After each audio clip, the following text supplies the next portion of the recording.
Soral vite, épisode 7.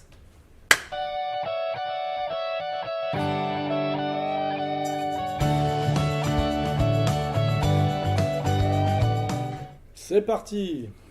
Alain Soral, bonjour. Bonjour. Petit sujet pour commencer, où en est l'affaire Théo? Bonne question. Théo. Théo. Où t'es Théo? Alors là, c'est là qu'on voit vraiment ce que c'est que la collusion entre le politique et le médiatique et la légèreté avec lesquelles des sujets aussi graves sont traités. On voit bien que plus personne ne parle de l'affaire Théo parce que l'affaire Théo était un bidonnage. Normalement, vu la gravité de ce qui s'est passé, notamment l'agression supposée sur Théo, les manifs qu'il y a eu, les déprédations, le président de la République qui s'engage personnellement dans cette affaire, les journaux, les médias devraient nous tenir au courant, je dirais jour après jour, de l'évolution de la blessure de Théo et de l'évolution de l'enquête.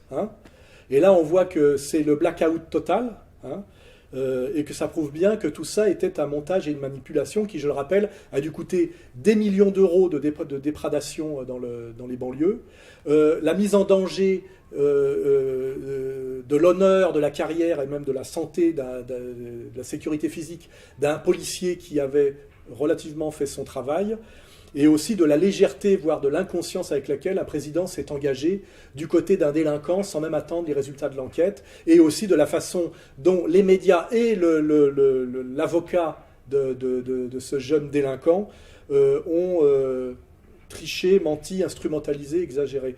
Donc j'attends, moi, que les médias fassent leur travail pour nous dire où en est l'affaire Théo. J'attends que le président de la République s'excuse auprès du policier et auprès de la nation française pour la façon dont il s'est, investi, voire engagé abusivement et mêlé de cette affaire. Et puis j'attends aussi de savoir ce que va en dire Maître Dupond-Moretti, qui était très très très énervé avec sa grosse voix au départ sur cette affaire. Et puis quand on lui a demandé un peu de réagir sur la parentèle de ce Théo, qui finalement se retrouvait neveu ou fils de ministre, il a annoncé qu'il était en déplacement, peut-être en vacances avec Isabelle Boulet. Mais voilà, Théo Dupond-Moretti aussi, là, sur l'affaire Théo. Alors, retour au sérieux. Oui, retour au sérieux. Retour au sérieux. Oui. Le harcèlement contre Fillon continue. Oui, on voit bien aujourd'hui qu'il s'agit bien d'un harcèlement et d'une tentative, non plus de mise à mort, parce qu'il ne veut pas mourir, mais d'essayer de réduire le vote Fillon au maximum ou au minimum par une diabolisation constante qui devient de plus en plus grotesque. Maintenant, on en arrive au prix de ses costumes, sachant que c'est un ancien Premier ministre et que les hommes qui font carrière en politique, c'est pas pour s'appauvrir. On sait très bien que ça fait partie des traditions de la République, effectivement. C'est servir et se servir. Donc on en est maintenant au prix des costumes de Fillon. Bientôt, on en sera à dire qu'il achète du papier toilette triple épaisseur et des choses comme ça. Et ça prouve bien que le système politique, médiatique et la justice marchent ensemble pour essayer de faire dysfonctionner la démocratie, puisque je rappelle que Fillon avait gagné la primaire à droite et que normalement, il devait être soutenu en tant que candidat, qui d'ailleurs devait gagner la présidentielle. Donc on voit bien aujourd'hui qu'il y avait une tentative pour le tuer, mais qu'il a refusé de se retirer en appelant à ses électeurs, et que maintenant la stratégie du système est de réduire, de faire en sorte qu'il soit le plus bas possible au premier tour. Voilà. Donc c'est bien la preuve qu'il y a une volonté de mise à mort de Fillon, et il faut bien comprendre d'où elle vient. Elle vient quand même, je dirais, du système, c'est-à-dire le politique d'une façon générale, le médiatique et le judiciaire qui marchent la main dans la main, comme on le voit pour moi aussi d'ailleurs. Et Macron et Marine, qu'est-ce qui définit ces deux candidatures? Oui, alors, si on fait baisser Fillon, c'est mécaniquement pour faire monter Macron. On voit bien que dès lors que Juppé n'a pas gagné la primaire à droite, le système a voulu tuer Fillon et en même temps fabriquer Macron, une espèce de golem, qui est le candidat, je dirais, anti-Marine au sens synthétique du terme, puisque les deux sont des candidats transcourants. Marine est la candidate, on va dire, nationale, à la fois gauche du travail et droite des valeurs, même si parfois elle a du mal à bien, incarner ces deux tendances je dirais qu'elle incarne organiquement et naturellement. Et on voit bien que Macron a été fabriqué pour remplacer Fillon, qui lui, Fillon n'était qu'un candidat de la bourgeoisie de droite, et qu'il faut, pour empêcher Marine de gagner, un candidat synthétique qui soit lui aussi un candidat transcourant comme Marine, à la fois et de gauche et de droite. D'ailleurs, il a dit que s'il était élu, il prendrait bien des ministres du politique et de la société civile, à la fois de gauche, de droite et du centre. De ce point de vue-là, c'est du super Sarkozy, ce qu'il ferait. Et effectivement, comme Marine est la candidate de la gauche du travail et de la droite des valeurs, lui sera le candidat strictement inverse de la gauche bobo, de la gauche sociétale, de la gauche gay, on va dire, et de la droite financière. Et que c'est pour ça que le système le préfère à Fillon, pour être face à la candidate, on va dire, nationale Marine Le Pen, le candidat absolument antinational, Macron. Voilà. Et on voit bien que le système veut un deuxième tour Macron-Marine, avec face à la candidate naturelle, on va dire Marine Le Pen, un candidat de synthèse, mais qui soit son strict et son total opposé pour ratisser aussi le plus large possible. On entend souvent un mot dans la bouche de Macron, le mot progressiste. Oui, alors je me fatigue à écouter un peu ses discours, qui ne sont pas écrits par lui, et je vois qu'il glisse chaque fois qu'il peut le mot progressiste, effectivement, et ça me rappelle le fait que Julien Drey, Baron Noir, qui est un des maîtres à penser de la gauche, a bien dit qu'il fallait se débarrasser du mot socialiste et se débarrasser du Parti socialiste. C'est ce qu'ils sont en train de faire avec le pauvre Hamon, qui est en fait en train de conduire le corbillard, pour en faire l'équivalent du Parti démocrate aux États-Unis, et pour en fait effectivement le symétrique de l'UMP qui est déjà devenu le Parti républicain. Et comme ils ne veulent pas que ça se voit trop que c'est une américanisation totale et finale de la politique française, face au Parti républicain, ils vont appeler ça, je crois, le Parti progressiste. Et on voit que Macron est déjà là, dès la présidentielle, pour porter sur les fonds baptismaux ce futur parti progressiste qui a vocation de remplacer le Parti socialiste et d'en faire une espèce de parti attrape-tout qui correspondra effectivement au Parti démocrate d'Hillary Clinton aux États-Unis. Par ailleurs, on a entendu Valls annoncer qu'il soutenait Macron. Oui, ça c'est dans la logique. Alors, première remarque, on voit que les primaires à gauche et les primaires à droite qui ont été organisées pour tourner le dos un peu plus à la Ve République voulue par De Gaulle. On a eu le septennat devenu quinquennat, et maintenant on a primaire à gauche et primaire à droite imposées. Ce qu'on voit, c'est que ni à gauche ni à droite, le résultat des primaires n'a été respecté. La primaire à droite avait été organisée pour que Juppé la gagne. C'est Fillon qui l'a gagnée contre toute attente. Le système essaye de tuer et de plomber Fillon. À gauche, c'est Valls qui devait la gagner, c'est Hamon qui l'a gagnée, et on voit que le système a inventé, fabriqué Macron, effectivement, qui est là pour remplacer Valls. Alors comme Macron remplace Valls qui est jamais que le tapin du CRIF et d'Israël, est obligé de rallier finalement celui qui a pris sa place, et de rallier Macron en trahissant la charte et ses promesses de la primaire. Puisqu'en ayant perdu la primaire, il devait rallier naturellement le vainqueur de la primaire qui était Hamon. Ce qui veut bien dire que normalement, comme les gens qui ont mis 2 € pour la primaire à gauche et comme pour la primaire à droite, devraient demander le remboursement, puisque ces primaires n'ont été respectées ni à gauche ni à droite. Vous dites que le PS va être liquidé, et Mélenchon dans tout ça? Alors je pense que l'ancien système bipartite gauche-droite UMP-PS est arrivé au bout du rouleau et va être remplacé effectivement par les républicains et les progressistes. Le seul qui aura le droit de survivre, c'est Mélenchon, qui incarne un peu l'ouvriérisme à l'ancienne, bien que lui soit issu de la franc-maçonnerie et d'un milieu de profs lui-même issu de l'UNFID. C'est-à-dire qu'il n'y a pas du tout d'ouvriers chez Mélenchon. C'est la gauche antiraciste maçonnique typique, mais je pense qu'il sera maintenu lui en place pour essayer de limiter un peu l'hémorragie des votes ouvriers vers le Front National. Il est là pour garder un peu des ouvriers à gauche. Voilà, c'est le Front National de gauche. Donc c'est le seul qui va survivre dans cette affaire.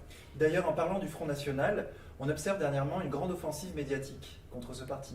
Oui, là on voit bien que le système qui a vu que Trump avait pu gagner aux États-Unis, est hystérique, comme j'avais annoncé, contre Marine Le Pen, malgré la dédiabolisation, malgré, je rappelle, l'expulsion de son père, malgré ses propos sur la Shoah. Ils n'en veulent absolument pas et ils feront tout pour la battre. Ce qui est d'ailleurs intéressant parce que ça l'obligera exactement de trumpiser sa campagne jusqu'au bout, comme elle est en train de le faire. D'ailleurs, elle est Philippot, c'est-à-dire de déclarer une guerre ouverte aux médias et d'en appeler finalement aux médias dissidents comme le nôtre et à Internet. Et donc on voit que là, la dernière stratégie de diabolisation, c'est de sortir un bouquin et donc de faire de la télé sur ce bouquin qui va sortir pour dire que derrière Marine Le Pen, il y aurait des types qui auraient eu un passé de militants d'extrême droite il y a dans les années 80-90, hein, c'est-à-dire de reprocher à des gens qui sont des prestataires et qui sont maintenant des adultes qui approchent la cinquantaine, d'avoir été des joyeux lurons extrémistes à l'époque où ils étaient étudiants. Je rappelle que si on regarde le personnel politique, ils ont tous été des joyeux lurons extrémistes, que ce soit à l'extrême gauche ou à l'extrême droite quand ils étaient jeunes, puisque c'est de l'engagement de jeunesse. Mais on ne reproche jamais l'engagement à l'ultra-gauche ou à l'extrême gauche des types qui ont rejoint les cadres de la gauche institutionnelle.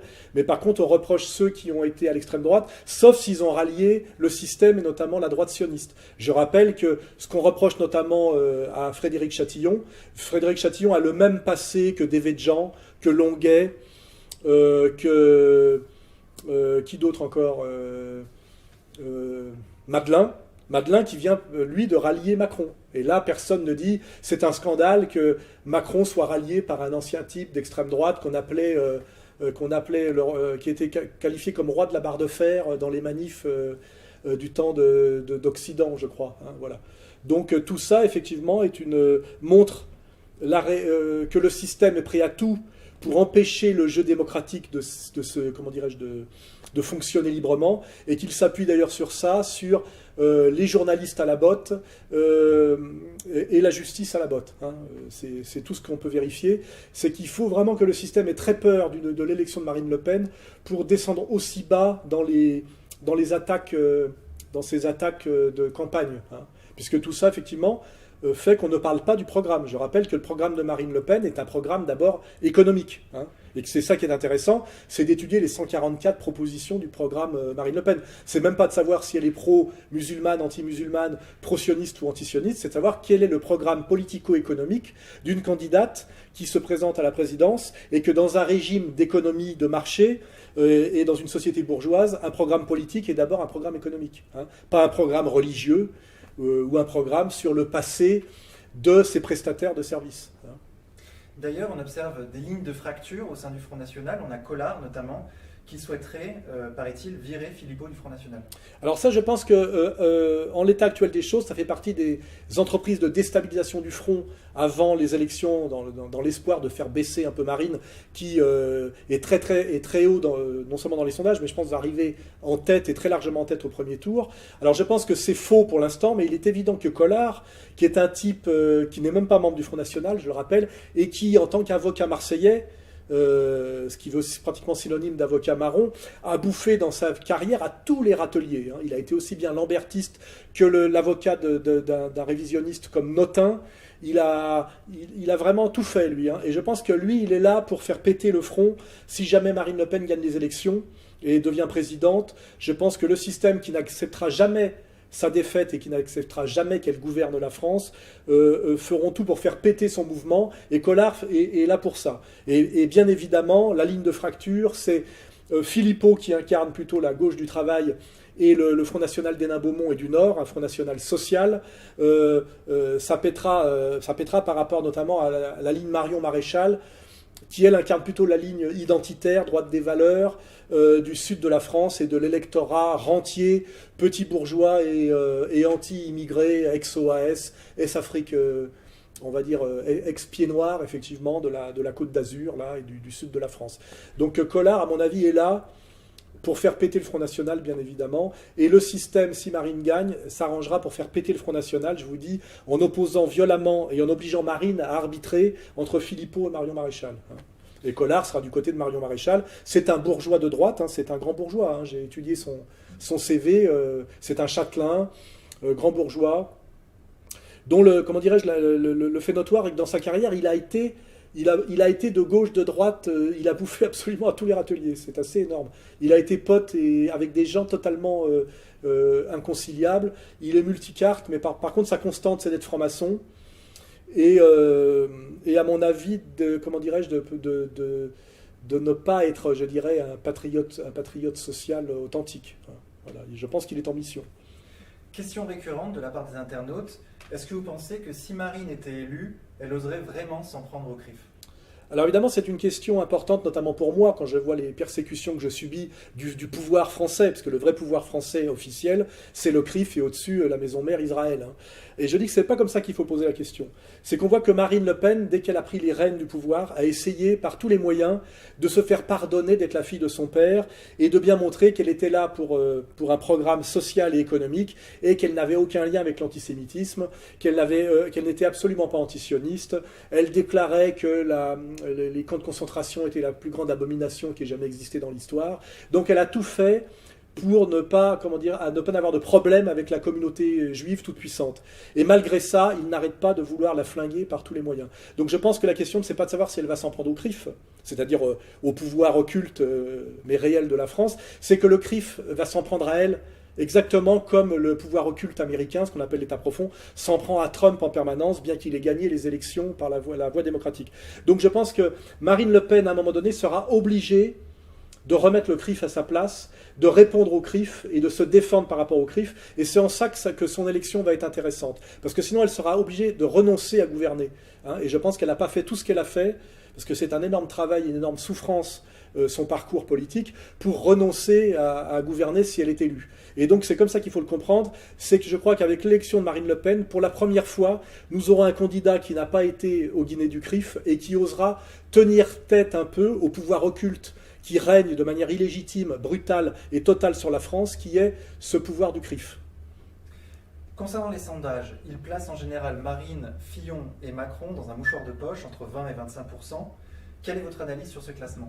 Je suis persuadé, de par mon intuition politique, que ces sondages sont faux et sont dans le but, effectivement, de nous amener en fait à ces résultats. Je le dis depuis le début, si vous regardez mes vidéos, je pense que Marine Le Pen est très au-dessus de tous les autres candidats. Je pense qu'elle est au-dessus de 30. Je pense que la barre qualificative du deuxième est autour de 15 et très basse.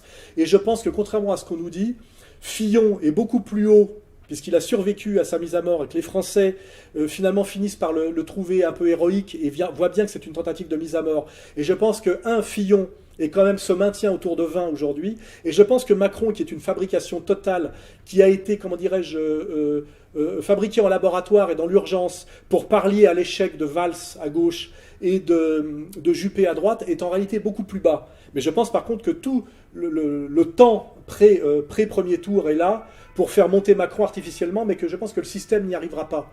Parce que Macron n'est qu'une baudruche et n'est que le représentant de la banque, donc de la finance internationale, du nouvel ordre mondial et d'Israël. Et que les Français, en fait, sont intuitivement et profondément insoumis à ces forces de destruction de la nation. Donc je pense que les réels sondages, et je crois d'ailleurs que nous avons les sondages des ex-RG, donc de la DCRI, qui sont des sondages qui remontent à il y a une semaine environ, ne traduisent pas du tout les sondages officiels et sont beaucoup plus près des intuitions que je vienne de vous évoquer. Et je pense d'ailleurs que je ne les ai pas en tête, mais je te les ai remis, donc vas-y. Donc les chiffres sont les suivants. Marine Le Pen, 31%, Fillon, 21%, Macron, 13%, Mélenchon, 10%, et Hamon, 8%. Oui, je pense que ça, c'est la réalité, et ça sera peut-être la surprise du premier tour, malgré tout ce que le système fait pour diaboliser Marine Le Pen par tous les moyens, et tout ce que le système fait pour faire monter artificiellement cette bautruche. Enfin, c'est même une montgolfière, Macron. Il monte parce qu'il est plein de gaz, il est rempli de vide, plus léger que l'air. Hein. Est-ce que vous avez vu la prestation d'Asselineau sur TF1 et qu'en avez-vous pensé ? Alors j'ai toujours été honnête sur Asselineau, contrairement aux hystériques de la secte Asselineau. Asselineau est un très bon, conférencier qui dit des choses absolument justes et vraies sur l'Union européenne. Le problème, c'est qu'il ne fait strictement que ça. C'est un énarque. Et comme tous les énarques, il est très limité. C'est-à-dire que les questions de société, comme la question de l'immigration et du grand remplacement, ça ne lui touche pas, ça touche pas sa pensée d'énarque, sa pensée de technocrate. Et la question du mariage pour tous, il ne voit pas non plus le problème, parce qu'effectivement, il n'a pas de pensée philosophique et de pensée profonde. Il est vraiment un technocrate qui critique la technocratie. À la limite, de ce point de vue-là, il est très bon, comme je le dis. Tout ce qu'il dit sur l'Union européenne est vrai et mérite d'être dit.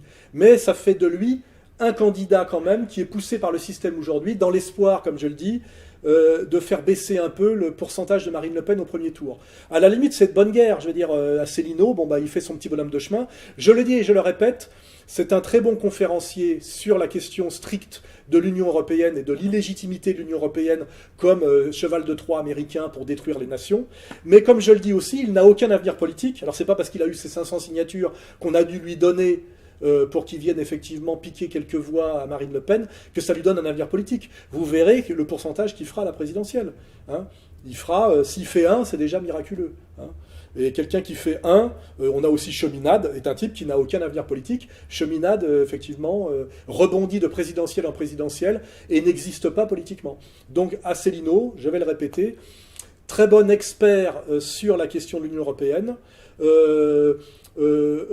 très très limité quant à sa vision de ce que c'est que, effectivement, au-delà de l'Union européenne, la question, je dirais, profonde de la dérive mondialiste sur les questions de civilisation, immigration, question de la loi naturelle et du mariage pour tous, et candidat bien sûr aidé par le système pour enlever des voix Front National, mais je pense même que cette stratégie ne fonctionnera pas, car je pense que d'une certaine version, Asselineau appelle au vote utile, même quand il ne le fait pas. C'est-à-dire que quand on regarde Asselineau, on a envie de voter Front National et Marine Le Pen quand même, hein, en se disant finalement, ça complète la campagne de Marine. Alors peut-être qu'on verra s'il se met à attaquer beaucoup plus Marine Le Pen, si on voit que ses sondages ne montent pas, ce qui montrera bien que c'est quand même un candidat antinational de ce point de vue-là, et on verra surtout comment il se positionne entre les deux tours. Si jamais il fait appel à faire barrage à Marine Le Pen, puisqu'il prétend qu'il n'est pas d'extrême droite, comme si Marine Le Pen était une candidate d'extrême droite, ce qu'elle n'est absolument pas quand on regarde son programme. Hein. On jugera d'Asselineau entre les deux tours, pour moi. Si jamais il fait appel à faire barrage à Marine Le Pen, il sera disqualifié totalement. S'il ne donne pas de consigne de vote, ça sera un peu ambigu, parce que, normalement, par rapport à l'urgence de la présidentielle par rapport à ce que représente Macron et ce que représente Marine, il est tellement plus proche et infiniment plus proche de Marine que de Macron, qui est ce qui doit exécrer absolument, que si entre les deux tours il n'appelle pas à voter Marine, ça sera aussi très louche à mon avis, et ça sera dangereux pour pour l'avenir de son petit parti. Voilà. D'ailleurs, en parlant de choses louches, sur le plateau de TF1, on avait l'impression que le journaliste... Oui, alors le journaliste était effectivement non seulement très complaisant, mais moi qui suis un professionnel de la profession, les questions avaient été négociées d'avance avec lui. Parce qu'on ne peut pas arriver sur le plateau avec un journal ouvert à la bonne page pour répondre à une question qu'on ne sait pas qu'on va vous poser. Quand le journaliste lui a posé la question sur les pères fondateurs de l'Union européenne, ou de la future Union européenne, Schuman, Monnet, qui étaient des agents de la CIA. Bien évidemment, Asselineau a raison, c'était des agents américains, mais Asselineau avait les questions d'avance, puisqu'il avait déjà le journal ouvert à la bonne page pour montrer que c'était pas du délire, mais que ça avait déjà été répondu par des journalistes, des enquêteurs et des historiens. Donc effectivement, ce que je remarque, c'est qu'Asselineau est très peu attaqué par les journalistes en interview, et on lui donne les questions d'avance pour qu'il puisse y répondre, alors que Marine Le Pen n'a pas droit à ce traitement. Voilà. Mais comme je le dis, c'est pas très grave tout ça. Le système utilise Asselineau, tout le monde utilise absolument tout le monde. Je ne vais pas reprocher à Asselineau, effectivement, de surfer sur une vague pour exister un peu. Et je vous dis, on verra comment, effectivement, il jouera entre les deux tours, parce que Marine Le Pen sera bien évidemment au deuxième tour, et pas Asselineau. Hein. Et si elle est au deuxième tour face à Macron, on verra comment Asselineau se comporte face à deux candidats, une candidate nationale très très proche d'Asselineau et un candidat comme Macron qui est tout ce que Asselineau normalement doit exécrer, et normalement la campagne de Asselineau de plus en plus devrait s'orienter, si Macron arrive à monte comme la montgolfière qu'il est, si Macron monte, Asselineau devrait de plus en plus faire une campagne anti-Macron et pas une campagne anti-Marine. C'est là qu'on le jugera. Question internationale, qu'avez-vous pensé des sorties du président turc Erdogan concernant les élections aux Pays-Bas ou contre l'Union européenne, parlant de fascisme débridé? Alors il y a deux choses dans la campagne de Erdogan. C'est un peu agaçant d'entendre Erdogan sortir des grossièretés pareilles, notamment par rapport aux nations européennes pendant la Deuxième Guerre mondiale, c'est-à-dire les heures les plus sombres. Mais je crois que c'est pas pour ça qu'il est très attaqué et qu'on l'empêche de faire campagne dans les nations de l'Union européenne, effectivement pour le référendum qu'il prépare. Je ne pense pas qu'on attaque Erdogan parce que les leaders nationaux actuels qui sont tous soumis à l'Union européenne ne supportent pas l'ingérence dans les questions nationales. Je vois très bien que pour d'autres personnages, je pense par exemple au Pire en France, ou à Ouria Boutelja, à Bouamama et à Boussouma, on laisse parfaitement des personnages politiques en France faire des campagnes systématiquement antinationales, et même on les paye pour ça. Donc je pense que si aujourd'hui Erdogan est attaqué, c'est qu'il fait une campagne dont le but est de gagner un référendum pour sortir de l'OTAN et se rapprocher de Poutine et de son alliance multipolaire et de sortir en fait du nouvel ordre mondial dans lesquels il était jusqu'à hier. C'est pour ça qu'il est attaqué. Et Erdogan est attaqué aujourd'hui, je dirais, par les candidats nationaux en fait européens, parce que il veut sortir de l'OTAN et que nos élus nationaux jusqu'à présent ne sont, à travers l'Union européenne, que les putains de l'OTAN. Hein, voilà. Donc Erdogan à la fois très agaçant, mais en fait attaqué en fait, pour de mauvaises raisons. Et c'est pour ça que je dis bien, comprenons aujourd'hui qu'Erdogan est en train d'essayer de gagner un référendum en appelant aussi aux Turcs de l'étranger à voter pour lui, parce qu'il essaye d'échapper à ce à quoi nous essayons d'échapper nous-mêmes par le vote national en France, c'est-à-dire la mainmise de l'Union européenne, et comme le dit très bien Asselineau, au-dessus la mainmise de l'Empire. Hein. Autre question internationale, comment analysez-vous la défaite de Wilders? Alors Wilders, c'est très intéressant, parce que Marine a soutenu de façon un peu stupide Wilders, comme je dis toujours. Ça me permet de faire la remarque que l'anti-islam arabique n'est pas du tout si électoralement rentable qu'on le dit. C'est moralement très critiquable et ce n'est même pas intelligent électoralement. Je pense qu'on confond la sensibilité populaire sur la question des musulmans du quotidien avec le tam-tam sioniste, notamment Finkielkraut, Zemmour, qui donne l'illusion effectivement que les Français sont très motivés par cette question. Les Français font très bien la différence entre Daesh, l'islam radical, et les musulmans du quotidien qui, comme je le dis, font les petits boulots en France. J'ai vu un sujet tout à l'heure sur France 2 au journal où on demandait si on allait interdire aux femmes de ménage de porter le voile quand elles font le ménage. Si c'est ça maintenant le courage politique de dévoiler une femme qui fait le ménage, c'est absolument grotesque, voire dégueulasse. Donc Wilders a fait quand même un bid électoralement, et je le dis bien effectivement aux nationalistes, ne confondez pas le tam-tam sionisme sur l'anti-islam radical, qui est l'intérêt d'Israël, et la réalité de la sensibilité politique des Français, voire des Européens, sur en fait ce qu'on appelle les musulmans du quotidien, qui peuvent très bien être des patriotes, qui sont nombreux, et qui aimeraient bien voter Marine Le Pen si Marine Le Pen arrêtait de déconner pour faire plaisir aux sionistes qui par ailleurs essayent de la flinguer par tous les moyens. Donc l'anti-islamisme radical n'est pas un projet politique sérieux, et en plus ce n'est même pas électoralement rentable. Hein. Défendre la nation française, oui. Défendre la religion d'État qu'est le catholicisme français, oui. Combattre Daesh par tous les moyens, oui. Dénoncer l'islam radical supporté et financé par l'Arabie Saoudite et le Qatar, oui.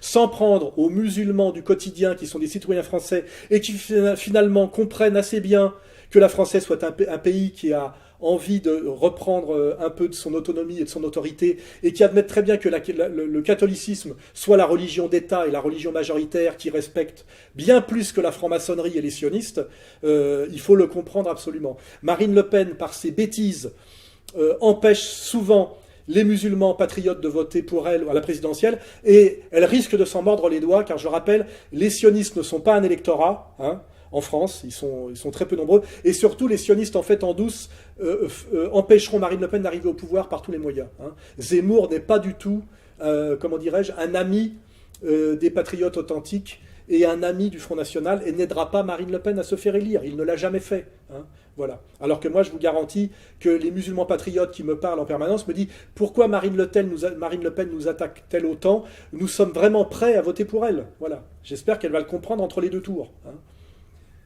Alain Soral, les internautes attendent votre réaction concernant un sujet important, votre condamnation pour la première fois à de la prison ferme. Quel est votre commentaire? Ah bah oui, ça c'est le gros sujet. J'ai toujours dit que, comment dirais-je, le pouvoir français, hein, c'est-à-dire le CRIF, et au-dessus Israël, finirait par me mettre en prison pour mon insoumission et pour le travail, comment dirais-je, de journalisme et de politique intègre que je fais. Ben là, on y est. Pour la première fois, je suis condamné à de la prison ferme en France pour avoir relayé un dessin humoristique qui n'est pas de moi, d'ailleurs sur un, comment dirais-je, sur un site internet dont je ne suis pas le directeur de la publication.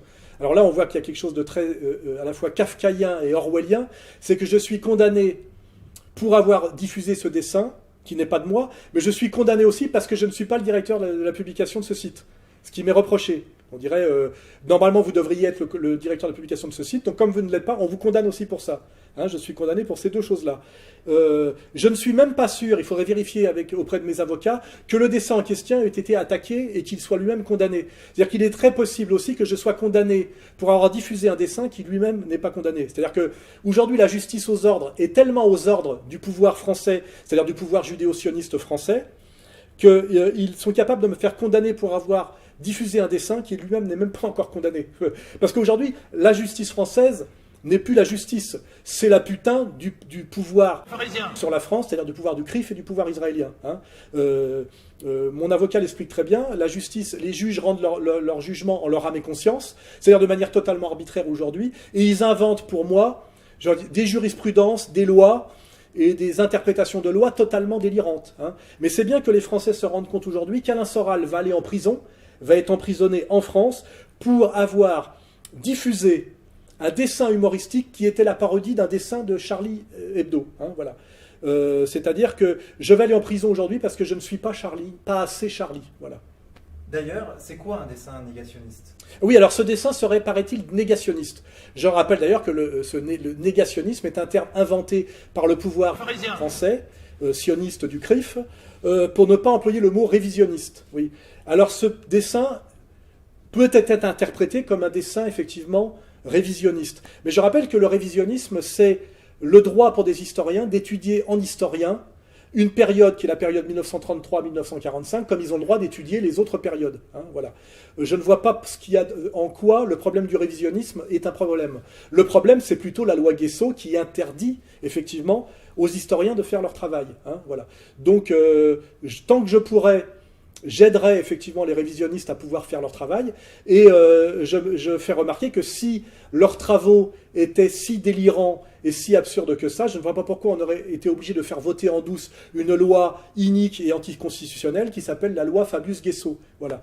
Donc j'irai en prison, effectivement, sans problème, pour que les Français comprennent, effectivement, que des gens comme le professeur Forisson sont martyrisés depuis des années parce qu'ils essayent de faire un travail d'historien sur une période qui a été sacralisée et qui fait qu'aujourd'hui, quand on essaye de dire autre chose que la version officielle, on se fait condamner pour blasphème. Voilà.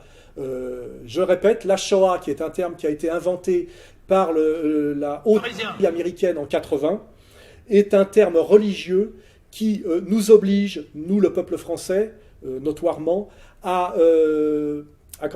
nous soumettre et à respecter la persécution des Juifs par le régime socialiste allemand entre 1933 et 1945 comme quelque chose de sacré et comme quelque chose qui s'est substitué dans une période de domination laïque et maçonnique à toutes les autres religions, exception faite effectivement du judaïsme. Je rappelle d'ailleurs qu'aujourd'hui le judaïsme est une religion qui est critiquable puisque le pouvoir laïque français nous donne le droit et à la liberté de culte et à la critique de la religion. Donc on peut critiquer le judaïsme et donc à travers le judaïsme la communauté juive, mais là il y a eu un tour de passe-passe qui a été fait, c'est que la Shoah, elle, est une religion de substitution qui interdit finalement de critiquer les juifs et le judaïsme. Hein, voilà. C'est-à-dire qu'aujourd'hui, je suis envoyé en prison, en réalité, si on regarde les médiations, parce que j'ai refusé de me soumettre à la religion de la Shoah. Voilà. Dans un pays qui s'appelle la France et qui prétend par ailleurs que c'est un pays laïque, de liberté d'expression, où il n'y a pas de délit d'opinion, où toutes les religions sont critiquables, où le communautarisme n'a normalement pas voix de cité.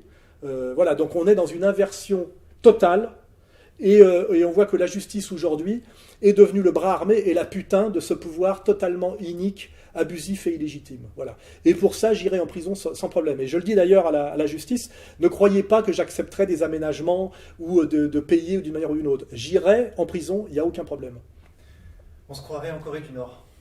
Alors ça c'est pareil, c'est une plaisanterie que je faisais moi-même systématiquement, on se croirait en Corée du Nord. Je m'intéresse en ce moment à la Corée du Nord, c'est-à-dire à ce petit régime, à cette petite nation qui résiste à la diabolisation intégrale et qui résiste par tous ses moyens au pouvoir impérial américain. Et je me rends compte que cette espèce de régime à la fois dynastique et authentiquement socialiste est un régime qui mérite qu'on s'y intéresse. Et je vais d'ailleurs m'y intéresser prochainement. Vous verrez qu'on risque de découvrir que cette diabolisation incroyable de la Corée du Nord n'est pas plus légitime que la diabolisation d'Alain Soral, de Dieudonné ou même de Trump aujourd'hui, et qu'une fois de plus, les médias à la botte ne font pas leur travail. Enfin, Alain Soral, vous avez été condamné par le tribunal correctionnel de Marseille à payer 2 000 € d'amende, 2 000 € de dommages et intérêts et 2 000 € de frais d'avocat dans un procès intenté par Salim Laibi. Alors oui, Salim Laibi est sans doute la pire ordure que j'ai jamais rencontrée de ma vie. C'est un type dont la spécialité est la trahison totale de ses anciens amis et de ses anciens mentors. Il a été la secrétaire et l'âme damnée de Marc-Édouard Nab pendant des années. Il s'est retourné contre lui de manière hystérique et ignominieuse. Il a été un de mes fans, je l'ai connu comme ça. Il s'est retourné contre moi de manière hystérique et ignominieuse. Et récemment, il l'a fait aussi pour Dieudonné. Hein, voilà. Donc le problème n'est pas que j'ai été condamné, puisque ça permet en fait de révéler pour qui roule pour qui. Voilà. Que Salim Laibi, qui passe son temps à me diffamer et à m'injurier par tous les moyens sur son espèce de site internet, et qui est même allé jusqu'à écrire un livre à compte d'auteur sur moi, moi je n'arrive pas à le faire condamner alors que j'ai porté plainte contre lui depuis déjà plus d'1 an, voire 2 ans, mais lui arrive à me faire condamner à 2 000 € parce que je l'ai traité de dentiste obèse et que je dis que je crois qu'il appelait un peu hystériquement, je sais pas à quoi, enfin sur Facebook. Parce que moi je mets un point d'honneur à ne jamais l'attaquer sur égalité et réconciliation par respect pour comment dirais-je, pour nos auditeurs, et parce que c'est un personnage qui serait insignifiant s'il n'avait pas rejoint en réalité le système qui m'attaque. Et je dis donc que cette condamnation permet de voir qui roule pour qui, ça c'est très bien. On verra si elle est confirmée en appel. Si je suis condamné à 2 000 € pour l'avoir traité sur Facebook de dentiste obèse, j'espère que quand comment dirais-je, le procès que je lui intente arrivera, il sera condamné pour tout ce qu'il a fait en termes de diffamation et d'injure contre moi, si on veut être en équivalence, à 20 000 voire 200 000 €. Et si ce n'est pas le cas, ben, ça permettra effectivement de confirmer, comme je l'ai dit, pour qui roule ce type qui a été retourné au moment où la dissidence a commencé à se faire secouer un peu par le pouvoir de Valls, notamment il a dit le CRA. Et je range effectivement, comment dirais-je, cet ignoble dentiste obèse dans la catégorie des retournés et des traîtres, exactement d'ailleurs comme son comparse Paul-Éric Blanru. Vous verrez que Blanru va bientôt me faire un procès, avec d'ailleurs la même avocate je crois, et pour les mêmes raisons. Et si le jugement de 2 000 € est confirmé, j'invite effectivement Salim Laibi à venir toucher son chèque personnellement. Hein. Je l'invite à me rencontrer pour que je lui remette ces 2 000 € en main propre. Hein. Alain Soral, vous serez peut-être incarcéré prochainement. Qu'allez-vous faire durant votre incarcération ? J'ai dit que je ferai comme d'autres en leur temps. Je rappelle que les hommes politiques qui font réellement leur boulot de dissidence et d'opposition sérieusement sont très souvent passés par la case persécution, menace de mort et prison. Je suis très content finalement de rejoindre Solzhenitsyn dans ma faible mesure, Jean-Jacques Rousseau persécuté par Voltaire et d'autres, Chavez je crois est passé par la prison aussi. Et comme je l'ai dit, en prison j'écrirai un livre. J'ai d'ailleurs déjà le titre. On me dit que ce titre est pris, mais seulement en allemand. Voilà, je pense que chacun aura compris. Alain Soral, merci beaucoup. Et puis, si tout va bien, à la semaine prochaine, puisque je rappelle que normalement, ce jugement n'est pas encore exécutoire, puisqu'il va y avoir l'appel. Hein. Donc je suis encore en liberté pour quelque temps.